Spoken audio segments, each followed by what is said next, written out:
hermeneutic. If you have damaged body parts, it means there's something wrong with you, either in your family line or in your own life, and therefore you can't serve as a priest because you're defiled. How screwed up and jacked up is that? Yeah, come on. Yep. Come on. Yeah. You can't help how you're born. And you're disqualified because of this. That man felt disqualified his whole life. Yeah. Something was wrong with him. You either did something to deserve this, maybe you went clubbing too much in the womb, or maybe somewhere down the line your great-grandfather did something and it came back to bite you. This man felt disqualified his whole life. Yeah. Right? With this withered hand because you've done something wrong. And Jesus is like, dude, let me tell you something. Be healed, man. Yeah. And they're like, it's the Sabbath. How dare you do this on the Sabbath? And that follows the story of Jesus saying the Son of Man is the Lord of the Sabbath. Sabbath is a representation for how God desires to serve man and better us, not be served by man so we can better him. Okay? Yeah, come on. And he shows them again, look, this is how my Father acts. Is it wrong to do good on the Sabbath, he asks them. And then they're filled with rage and they begin to plot how to take his life. Again. Because he's poking holes in everything that they think is holy. Yeah. Wow. It's good. Oh, man.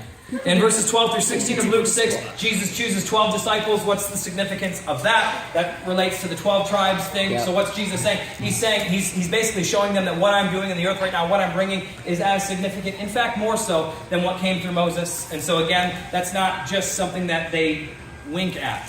When he chooses 12, they know what he's doing. They know all the symbolism. They know how he's going out of his way to fulfill these scriptures because he's kind of throwing it in their face. Yeah. I'm here, I'm doing it, and I'm doing it in an opposite way from what you expected. Yeah. All right? Yep. In Luke 6:32 through somewhere, he gives the Sermon on the Plain, where he says, if you love those who love you, what credit is that to you? Even sinners love those who love them. If you do good to those who do good to you, what credit is that to you? Even sinners do the same. If you lend to those from whom you hope to receive, what credit is that to you? Even sinners lend to sinners to receive as much again. But love your enemies, do good, and lend expecting nothing in return. Your reward will be great, and you will be children of the Most High. That doesn't mean if you do all this stuff, you can purchase a place of sonship. When Jesus uses sonship imagery, it's about whose image that you're bearing. You'll find it all throughout Jesus saying. So when he says, he's saying, when we live this way, when we treat one another this way, we're sons of the Most High because we're bearing his image and we look like him. What does that mean? That means that the Father lends to those who are in need and he expects nothing in return. What does that mean? That means that the Father forgives those who don't have enough sense to ask for it. Yeah.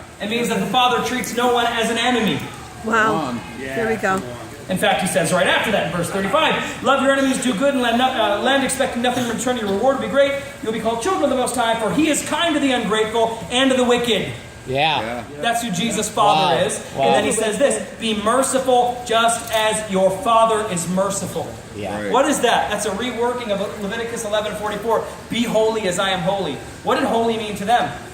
Law-keeping. Yes. Abiding by a strict interpretation of the law. Jesus reinterprets their understanding of holiness. He says, you want to know what holiness actually looks like? It looks like mercy.